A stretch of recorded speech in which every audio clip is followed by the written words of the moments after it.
네, 이 시간 하나님 말씀 같이 보겠습니다. 에베소서 3장 1절에서 13절의 말씀입니다. 신약 성경 313페이지에 있습니다. 에베소서 3장 1절에서 13절의 말씀을 저와 여러분들이 한 절씩 교독하고요. 마지막 13절은 합독하도록 하겠습니다. 이러므로 그리스도 예수의 일로 너희 이방인을 위하여 갇힌 자 된 나 바울이 말하거니와 너희를 위하여 내게 주신 하나님의 그 은혜의 경륜을 너희가 되었을 터이라. 곧 계시로 내게 비밀을 알게 하신 것은 내가 먼저 간단히 기록함과 같으니 그것을 읽으면 내가 그리스도의 비밀을 깨달은 것을 너희가 알 수 있으리라. 이제 그의 거룩한 사도들과 선지자들에게 성령으로 나타내신 것 같이 다른 세대에서는 사람의 아들들에게 알리지 아니하였으니 이는 이방인들이 복음으로 말미암아 그리스도 예수 안에서 함께 상속자가 되고 함께 지체가 되고 함께 약속에 참여하는 자가 됨이라. 이 복음을 위하여 그의 능력이 역사하시는 대로 내게 주신 하나님의 은혜의 선물을 따라 내가 일꾼이 되었노라. 모든 성도 중에 지극히 작은 자보다 더 작은 나에게 이 은혜를 주신 것은 증량할 수 없는 그리스도의 풍성함을 이방인에게 전하게 하시고 영원부터 만물을 창조하신 하나님 속에 감추어졌던 비밀의 경륜이 어떠한 것을 드러내게 하려 하심이라. 이는 이제 교회로 말미암아 하늘에 있는 통치자들과 권세들에게 하나님의 각종 지혜를 알게 하려 하심이니 곧 영원부터 우리 주 그리스도 예수 안에서 예정하신 뜻대로 하신 것이라. 우리가 그 안에서 그를 믿음으로 말미암아 담대함과 확신을 가지고 하나님께 나아감을 얻느니라. 함께 읽겠습니다. 그러므로 너희에게 구하노니 너를 위한 나의 여러 환난에 대하여 낙심하지 말라. 이는 너희의 영광이니라. 아멘. 이는 하나님의 말씀입니다. 오늘도 예배의 자리에 나오신 여러분들 주님의 이름으로 환영하고 축복합니다. 여러분, 우리 앞뒤 좌우인들과 이렇게 인사하면 좋겠습니다. 보좌에 연합된 존재로 삶을 살다 오셨습니까? 한번 인사해 보겠습니다. 보좌에 연합된 존재로 삶을 살아 오셨습니까? 네, 어떠신 것 같습니까? 여전히 세상을 의식하고 사람들을 의식하는 삶을 살았습니까? 아니면 정말 보좌에 연합된 존재로 지난주 말씀처럼 그 삶을 살다 오셨습니까? 여러분, 또다시 우리가 사람들의 시선 앞에 무너진 우리의 신앙들이 있다면, 혹은 우리가 세상 속에서 그것들이 무너져서 이 자리에 나왔다면 오늘도 말씀하시는 그 주님의 음성으로 회복되어지는 오늘의 예배가 되기를 간절히 소망합니다. 여러분, 오늘 저에게는 아주 특별한 날입니다. 왜냐하면 1년 전에 제가 아주 두렵고 떨리는 마음으로 이 자리에 섰었던 기억이 있습니다. 제가 이 교회에 온 지 이제 1년이 되었습니다. 정말 1년이 금방 갔는데 이 말씀을 준비하려고 보니까 1년 동안 제가 어떤 말씀을 나눴나 한번 살펴보게 됐던 이번 한 주였던 것 같습니다. 말씀을 준비하면서 두렵고 떨리는 마음이 여전히 있었지만 지난주 말씀처럼 정말 저 또한 그 보좌에 연합된 존재로 살았는지, 이 교회에 와서 또 편안한 마음으로 나아갔던지, 그런 여러 가지 복잡하는 마음이 있었지만 또다시 말씀하시는 그 말씀 앞에 서게 되는 이번 한 주가 되었던 것 같아요. 특별히 저는 이 청년부 공동체를 저에게 허락해 주셔서 말씀을 준비함에 있어서 매주마다 기쁘고 매주마다 행복했던 시간이었던 것 같습니다. 앞으로도 더 열심히 나아갈 수 있도록 저와 여러분들이 함께 기도하며 이 공동체가 나아가기를 간절히 소망합니다. 여러분, 스포츠를 다 좋아하시는지 잘 모르겠어요. 근데 저는 개인적으로 스포츠를 다 좋아하는데 그중에서 축구를 좀 좋아합니다. 물론 경기를 찾아서 보기도 하고요. 또 여러 가지 하이라이트 되는, 이슈되는 소식들도 즐겨 찾아서 보기도 합니다. 그런데 이 스포츠의 세계라는 것은 사실 운동선수의 실력도 너무나도 기본적으로 바탕으로 중요하지만 이 스포츠의 세계에서 가장 중요한 것이 한 가지가 있다라고 얘기합니다. 뭐냐 하면 바로 신뢰라는 것을 바닥에 깔고 시작을 한다고 합니다. 그 이유는 감독과 선수와의 관계, 그리고 감독과 구단과의 관계, 또 구단과 팬의 관계, 그리고 팬과의 관계, 선수와 팬과의 관계, 감독과 팬과의 관계 등 다양한 관계 속에서 다 연결되어져 있는 것을 우리는 살펴볼 수 있죠. 그런데 그 가운데 제일 중요한 것은 서로에 대한 신뢰라고 이야기를 한다라고 합니다. 사실 우리나라가 2002년 월드컵 4강을 일으켰던 것도 바로 이 신뢰가 바탕이었기 때문이라는 말이 있습니다. 여러분 아시는 분도 있겠지만 축구 경기에서 펠레스코어라는 단어가 있습니다. 이것은 3대2로 경기가 기가 막히게 역전승을 이기는 경기인데요. 이것을 브라질 레전드 축구 선수 펠레가 축구 경기가 가장 재미있는 스코어라고 얘기를 하면서 불리어지기 시작한 펠레스코어라고 합니다. 여러분 그런데 이제 2002년 대한민국 팀을 이끌었던 히딩크 감독이 사전 평가전에서 얻은 별명이 하나 있어요. 혹시 아시는 분 있으실까요? 5대 빵이었어요. 모든 경기를 치를 때마다 5대 0으로 상대편한테 졌거든요. 그래서 이제는 우리에겐 희망이 없다. 이번 월드컵도 이제 우리는 끝이 났다라고 생각을 했어요. 근데 오히려 이 히딩크 감독은 그 경기가 끝날 때마다 찾아오는 인터뷰 속에서 이러한 이야기를 합니다. 이기는 경기를 하려면 약한 팀과 경기를 하면 됩니다. 하지만 우리는 우리 선수들의 부족한 부분을 보완하려면 깨져봐야 하는 그 승리하는 방법을 알 수 있다라고 얘기를 합니다. 여러분 그 인터뷰의 말이 잊혀지기도 전에 우리나라는 월드컵 첫 승에 승정보를 울렸고 결국엔 기록적인 역사 4강 진출을 일궈냅니다. 여러분 이것을 다시 시간을 되돌려서 되짚어보면 히딩크 감독의 용병술도 물론 뛰어났을 거예요. 선수들의 여러 가지 헌신도 있었을 것입니다. 그런데 이것을 말씀 서두에 들었던 것처럼 국민과 또 축구협회와 감독과 선수가 서로에 대한 신뢰를 바탕으로 이어진 결과물이다라고 생각이 되어져요. 여러분 이와 같이 우리의 신앙의 모습을 또 이 신앙을 누군가에게 전달하려고 할 때 이러한 신뢰가 우리의 삶 가운데 필요하다는 것이죠. 여러분 오늘 다시 에베소서로 다시 돌아왔습니다. 우리가 앞서 살펴보았던 에베소서 1장과 2장의 말씀 기억하십니까?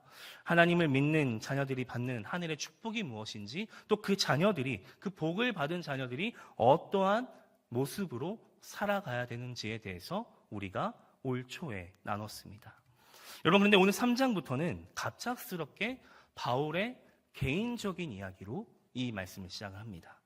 바울은 복음적인 측면에서 계속해서 이야기를 하다가 갑자기 3장에 와서 대뜸 자신의 이야기를 서술하고 있는 것이에요.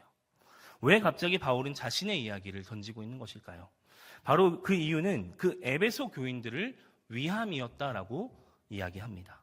에베소 교회 안에는 믿음이 여리고 약한 분들이 많았다라고 얘기해요. 즉 새가족분들이 많이 모여있던 교회가 형성이 되어 있었던 것이죠.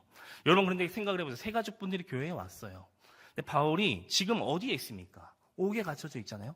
그들의 시선으로 바라보니까 믿음을 잘 지켰다라고 말하는 바울의 신세가 바울의 상황이 지금 어디에 있어요? 감옥에 있으니까 그들이 전혀 이해를 하지 못하는 거예요. 여러분들도 그렇지 않습니까? 제가 여기서 사실 여러분들과 전혀 관계없는 말을 한다거나 혹은 이 말씀과 전혀 관계없는 이야기를 던진다면 아마도 여러분들은 이해하지 못하고 이 자리를 벗어나게 될 것입니다. 여러분 물론 이 자리에도 하나님의 말씀을 다 수긍하고 있는 분들이 있을 거라고 생각하지만 없는 분들도 있어요. 여전히 마음 가운데 확신을 가지지 못한 채 또 어려움을 가진 채 이 자리에 나와 있는 분들이 존재한다는 것입니다. 그래서 바울은 오늘 자기의 상황을 서술하고 있는 것입니다.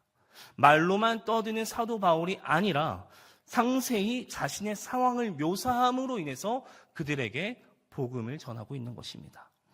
여러분 그런데 바울은 1장과 2장을 열심히 우리가 읽어봤지만 얼마나 열심히 그들에게 힘을 다해 복음을 전해왔습니까? 그런데 여전히 의심하는 그 교인들을 품고 다시 그들에게 자신의 이야기를 써내려가기 시작하는 것입니다. 여러분 우리가 아무리 믿는 이 복음이 진짜이지만 우리의 삶이 이와는 정반대의 삶을 살아간다라고 가정을 해봅시다. 그렇다면 여러분 이 세상에 나아가서 그리스도인으로서 신뢰를 얻을 수 있습니까? 사실 없습니다. 하나님의 말씀은 이렇게 살라고 얘기했지만 우리의 한 주의 삶을 되돌아봤을 때 그 삶을 살아내지 못한다면 우리는 저 세상을 향해 소리칠 수 없는 산 증인들밖에 되지 못한다는 것입니다. 여러분 그렇기 때문에 오늘 하나님의 말씀이 우리에겐 너무나도 중요하다는 것이죠. 지금 우리가 걷고 있는 이 시대에서 하나님의 말씀이 절대적으로 필요함을 이 시간 고백하고 있는 것입니다. 여러분, 그런데 더 중요한 것은 뭘까요? 말씀을 전하는, 말씀을 나누는 우리들의 삶이 더 중요함을 오늘 바울은 이야기해 주고 있어요. 우리가 그 말씀을 우리의 삶 가운데 비추지 못한다면 이 땅에 많은 사람들이 그 믿지 않는 자녀들에게 이 복음에 대한 신뢰를 줄 수가 없다라는 것이겠죠. 즉 오늘 바울이 에베소 교인들에게 증거하기 위함은 교회의 중직자를 위해서 혹은 교역자, 장로님들, 집사님들, 권사님들이 아니라 이 복음을 믿는 우리 모두가 이것이 필요함을 이야기해주고 있는 것이에요. 우리의 역할인 것이죠. 그러나 여러분 생각해 보세요. 우리도 마찬가지로 그 신뢰를 쌓으려고 할 때 자신의 속 이야기를 꺼내는 것이 얼마나 어렵습니까? 우리가 꼭 이것만큼은 드러내야 되는데 그 이야기를 먼저 하기가 얼마나 어렵습니까? 그런데 바울은 오늘 에베소 교인들에게 먼저 자신의 이야기를 풀어냄으로 말미암아 그 상황에 대해서 이야기를 시작하고 있죠. 이렇게 전할 수 있는 바울의 원동력은 바울이 현재 자신의 위치를 명확하게 알았기 때문이라고 얘기합니다. 오늘 말씀 7절과 8절 우리 같이 한번 큰 목소리로 한번 읽어보겠습니다. 시작. 이 복음을 위하여 그의 능력이 역사하시는 대로 내게 주신 하나님의 은혜의 선물을 따라 내가 일꾼이 되어노라. 모든 성도 중에 지극히 작은 자보다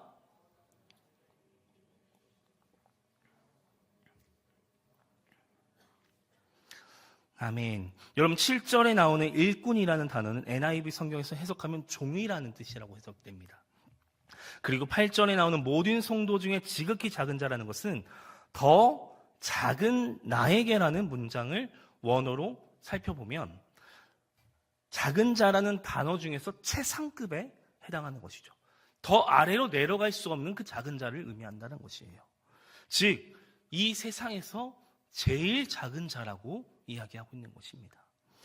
내가 가장 작은 것보다 더 작은 자라고 바울은 이야기하고 있는 것이죠. 바울은 에베소 교인 중에서 이 말씀을 전하고 있는 그 자리에서 나는 가장 작은 자다라고 얘기하고 있는 것이에요. 여러분, 이렇게 바울이 고백하는 것을 보았을 때 우리는 알잖아요. 바울의 위치를 한번 생각해 봐야 돼요. 바울은 단순히 성도로서의 삶을 걸어왔던 삶이 아니었어요. 그 생명을 다할 때까지 그 복음을 충성되게 감당했던 한 사람 아니었습니까? 어느 정도 능력이 있는 사람이었어요. 그래서 에베소 교인들에게 자기가 그 누구보다가 작은 자라고 고백하는 것이 결단코 맞는 말이 아닐 수도 있는 것이에요. 하지만 바울은 자신의 자리를 명확하게 알았던 것이죠. 하나님의 말씀에 대한 확신과 하나님의 은혜가 있었다라는 것을 그는 너무나도 알았던 것입니다. 이것은 단순히 하나님의 말씀을 보는 것만으로 경험했던 것이 아니라 그 말씀을 통해서 삶에서 경험으로 나오게 된 것입니다. 그래서 바울은 자신의 자리를 가장 낮은 자라고 이야기합니다. 그리고 에베소 교인들에게 당당하게 그 복음에 대해서, 말씀에 대해서 다시 한 번 더 이야기를 시작하죠. 여러분, 여기서 지금 바울이 말하는 은혜는요, 우리가 어떤 공로를 입어서 받는 그 은혜를 말하는 것이 아니에요. 우리의 삶에 대한 평가를 통하여 얻는 것이 아니라 이것을 바울이 뭐라고 고백합니까? 하나님의 선물이다 라고 얘기합니다. 그 선물을 우리에게 주셨다라고 얘기를 합니다. 여러분, 이 고백은 사실 에베소서 2장 8절에 이미 하나님의 은혜로 구원받았으니 하나님께서 주신 선물이다라고 바울은 소개해주고 있어요. 이미 고백하고 있었다는 것이죠. 여러분, 저도 하나님의 말씀에 대한 확신과 은혜를 경험했던 삶을 전과 후로 비교한다면 정말 180도 바뀌었다라고 해도 과언이 아닙니다. 처음엔 저도 교회가 말씀이 좋아서 나왔을까요? 아니에요. 친구가 좋아서, 또 말씀은 귀에 들어오지 않지만 친구들 만나는 게 좋아서, 또 교회 학교 선생님들이 먹을 걸 사주면서 그러면서 교회에 나오기 시작했습니다. 신기하게 그때 말씀이 정말 많은 말씀을 들었지만 지금 기억에 남는 말씀이 손에 꼽힐 정도로 전혀 기억이 나지 않아요. 그만큼 저에게는 말씀에 대한 확신보다는 그냥 이 공동체가 교회 다니는 친구들과의 모임의 한 장소였던 것이죠. 사실 지금 이 자리에 있는 여러분들 가운데에도 이러한 마음이 있는 분들도 있을 것입니다. 여러분, 그런데 그러면서 저의 잣대는 세상의 기준으로 많이 바뀌게 되는 것을 발견하게 돼요. 어떻게 성공을 할까? 어떻게 돈을 잘 모을까? 여러 가지 생각을 하게 됩니다. 인간적인 생각이겠죠. 어떻게 하면 더 행복한 가정을 이룰까? 어떻게 하면 더 행복한 길은 무엇인가? 어떠한 스펙을 쌓으면 더 편한 길로 갈까? 그것을 고민하게 됩니다. 그런데 제가 예수님을 인격적으로 만난 이후에 어린이 사역팀에서 진행을 하면서 사역을 하면서 그 인간적인 욕심들부터 하나님은 내려놓게 하시더라고요. 여러분, 사실 그래요. 우리의 신앙에도 경험이 필요한다는 것이죠. 말씀을 수백 번 들어도 그 말씀이 내 말씀에서 살아나지 못하면, 경험이 없으면 증거하지 못하는 거예요. 여러분, 텍스트적으로만 들으면 이 말씀이 내 삶에서 드러납니까? 드러나지 못하죠. 여기에 있는 우리 모두가 경험했던 분들도 있고 아직 구체적인 경험이 없으신 분들도 있을 거예요. 그런데 여러분, 사실 하나님의 말씀을 들은 모두에게 그것을 경험시켜 주십니다. 그것을 발견하지 못한 우리의 연약함, 죄악이 있는 것입니다. 여러분, 그렇다면 그것을 우리는 어떻게 발견할 수 있을까요? 오늘 바울의 모습처럼 첫 번째는 낮아져야 돼요. 겸손해야 된다는 것이죠. 복음 앞에, 하나님의 말씀 앞에 우린 날마다 겸손해야 된다는 것이에요. 내가 신앙이 매년 거듭해 갈수록 나는 신앙의 연차가 많이 찼어. 매 주일 예배 드렸어. 나 헌금 생활 잘했고 봉사 잘했어가 아니라 날마다 더 낮은 곳으로 내려가는 겸손의 신앙이 우리에게 필요하다는 것이죠. 여러분, 왜 이러한 모습들이 혹은 오늘 말씀을 전하고 있는 바울에게 왜 필요했던 것일까요? 그것은 바로 나를 바라보고 있는 그 다른 사람들을 위함이었다라는 것이에요. 여러분, 왜 우리의 자리를 알아야 됩니까? 왜 복음에 대한 확신이 있어야 될까? 왜 은혜를 경험해야 됩니까? 지난주 주일 말씀에서도 담임 목사님께서 이런 말씀을 해주셨어요. 여러분들을 통하여 은혜의 통로가 되어야 된다라고 말씀하셨죠. 확신이 없는 자들에게 여러분들을 통하여 확신을 전하여 줄 수 있는 통로가 되기 때문에, 또 여러분들을 통하여 하나님의 은혜의 선물을 전달하기 위함이기 때문에 우리는 그것을 깨달아야 된다는 것이죠. 여러분, 그렇기 때문에 우리 여기 모인 저와 여러분 모두가 그러한 통로가 되어야 돼요. 더 나아가서 그러한 증인된 삶을 살아내야 된다는 것이죠. 사도행전 1장 8절에 이런 말씀이 있지 않습니까? 오직 성령이 너희에게 임하시면 너희가 권능을 받고 예루살렘과 온 유대와 사마리아 땅 끝까지 이르러 뭐라고 합니까? 내 증인이 되리라 하십니다. 여러분, 예수께서 하늘로 승천하시기 전에 이 땅에 오셔서 마지막으로 우리에게 주신 지상 명령이 뭡니까? 증인이 되라는 거예요. 삶의 자리로 가서 증인이 되라는 것이에요. 우리의 삶을 통해서, 우리의 삶을 살아내서 그 자리에서 증인될 삶을 살아가라는 것이에요. 말씀에 은혜 받았습니까? 그럼 살아내라는 것입니다. 그것이 지상 명령이라는 것이죠. 여러분, 이 말씀이 바로 교회의 사명, 성도의 사명 아니겠습니까? 여러분, 정말 이 말씀대로 살아가고 있는 우리의 모습이 있습니까? 여러분, 각자가 교회라고 이야기하는데 정말 삶의 자리에서 증인의 삶으로, 부끄러움 없는 삶으로 살아가고 있습니까? 아니면 교회의 공동체로서, 성도로서 여전히 부끄러운 모습 가운데 살아가고 있습니까? 사랑하는 여러분, 우리가 하나님의 지상 명령을 지키려면 우리 먼저 삶의 자리에서 증인이 되어야 된다는 것이에요. 하나님의 말씀이 우리 안에 들어와 있는 데서만 멈추는 것이 아니라 내 안에 들어와 있는 것이 말씀이 너무나도 감격적이어서 그 은혜가 너무나도 행복해서 그 말씀이 나의 말씀이 되고 그 말씀을 증거하는 삶으로 이어져야 된다는 것입니다. 그래서 하나님께서는 우리에게, 죄인된 우리에게 그 하나님의 선물을 먼저 주신 것이에요. 이 세상을 그렇게 살라고. 여러분, 복음은 그런 거예요. 왜 우리에게 그러한 은혜를 선물해 주셨을까요? 왜 그러한 은혜를 나에게 먼저 그것을 허락해 주셨을까요? 오늘 바울의 이야기를 통해서 어떤 것을 발견할 수 있을까요? 우리 8절과 9절 다시 한번 볼까요? 시작. 모든 성도 중에 지극히 작은 자보다 더 작은 나에게 이 은혜를 주신 것은 측량할 수 없는 그리스도의 풍성함을 이방인에게 전하게 하시고 영원부터 만물을 창조하신 하나님 속에 감추어졌던 비밀의 경륜이 어떠한 것을 드러내게 하려 하심이라. 아멘. 8절에 이 은혜의 선물을 주신 이유에 대해서 명확하게 설명하죠. 하나님으로 통하여 은혜를 받은 것은 하나님을 믿지 않는 영혼들에게 이 말씀을 전하기 위함이라는 것이에요. 그것이 바로 하나님의 은혜의 선물이라는 것입니다. 여러분, 우리가 말씀을 읽을 때마다 오늘 말씀이 이러한 마음이 필요합니다. 우리가 단순히 말씀을 읽을 때 말씀이 이렇구나라고 깨우치는 데 있는 것이 아니에요. 그 말씀은 은혜를 받는 것은 은혜를 받는 것에만 멈춰 있어서는 안 된다라는 것이죠. 우리가 하나님께서 우리에게 주신 그 복음의 사명을 감당하기 위함이라는 것이에요. 여러분, 왜 성공하려고 하십니까? 여러분, 왜 공부를 열심히 하려고 하세요? 여러분, 왜 열심히 살아가려고 합니까? 그것은 무엇입니까? 우리가 단순히 위에 올라가기 위해서, 안정된 삶을 위해서 살아가는 거 너무나도 좋아요. 어느 누구나 다 좋아하는 삶입니다.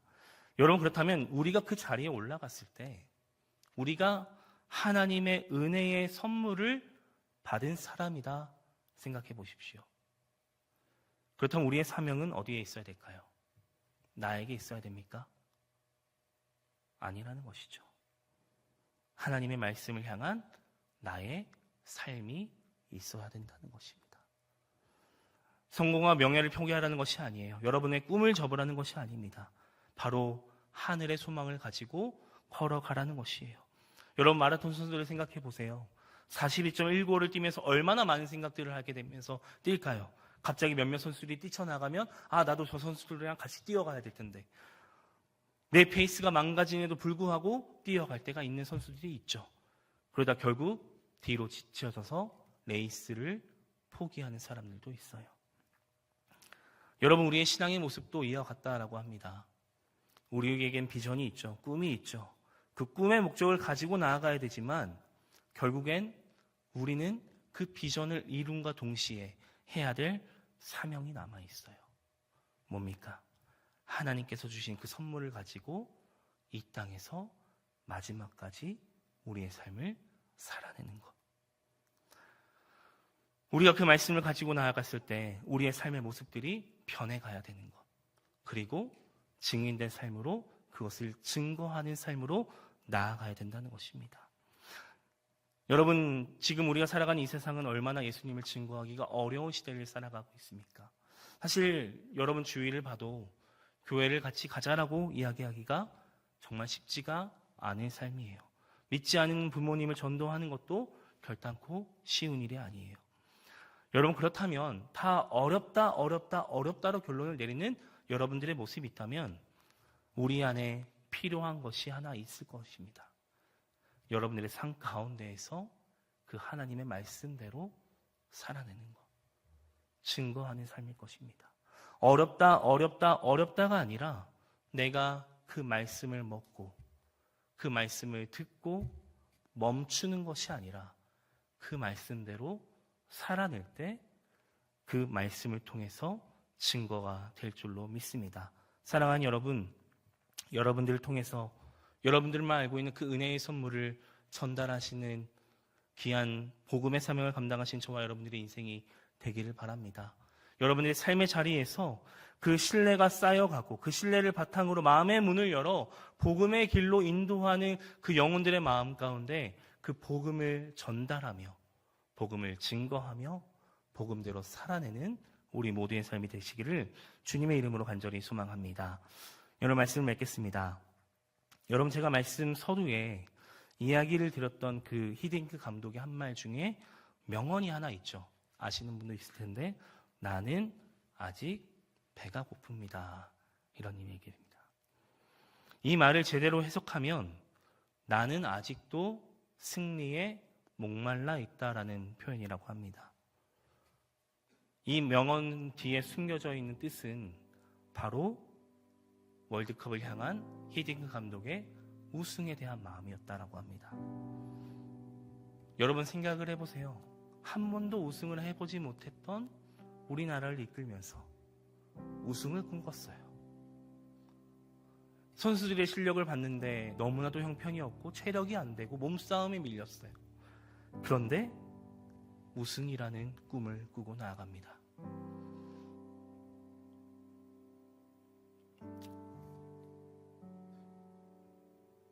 여러분, 우리의 신앙에도 이러한 목표가 있었으면 좋겠습니다.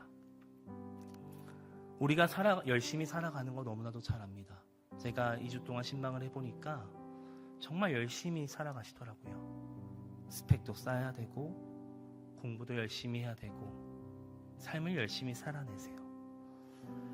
그렇게 열중하는 반면에 그에 비례해서 우리의 신앙에도 동일한 목표를 함께 세워야 되지 않겠습니까?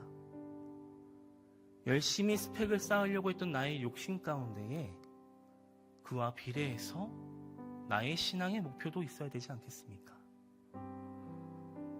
이것은 타인의 의지에 세워지는 것이 아닙니다.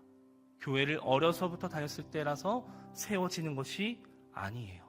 오늘 말씀에 근거한다면 우리 모두에게 그 하나님의 은혜의 선물이 담겨져 있어요.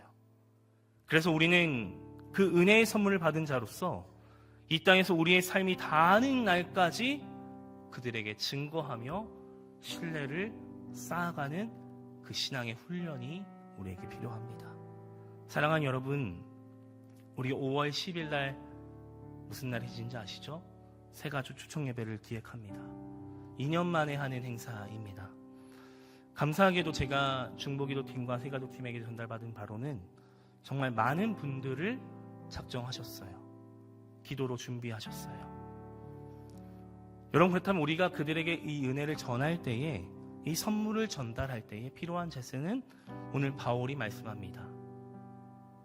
겸손하되 담대하게 전하라고. 우리의 신앙이 연약하고 낙심되는 마음이 있을지라도 겸손하게 그 말씀을 선포하라고, 또 그 말씀을 우리의 삶의 자리에서 살아내라고. 그래서 우리의 삶 가운데 찾아오는 그 낙심은 낙심이 아니라 뭐라고 고백하는 줄 아십니까? 그것은 전하는 자의 영광이다라고 얘기합니다. 은혜인 거죠. 내 입술로 고백할 때 하나님의 영광이 나의 삶 가운데 찾아온다는 것이에요. 사랑하는 여러분, 우리에게 이 복음이 은혜가 선물이 진짜임을 알며 귀한 것을 깨달았다면 주저하지 마십시오. 남은 3주 동안 최선을 다해서 그들을 위해서 기도하십시오. 중보하십시오. 그리고 함께 이 자리로 나오십시오. 그 은혜의 선물을 나만 알지 마시고, 그 그리스도의 비밀을 나만 알지 마시고, 그것을 전하면서 나누면서 이 자리가 가득 채워지는 역사가 일어날 줄로 믿습니다. 사랑하는 여러분, 이번 한 주도 그러한 삶을 살아내시기를 주님의 이름으로 간절히 소망합니다. 우리 시간 말씀을 생각하며 함께 찬양하겠습니다.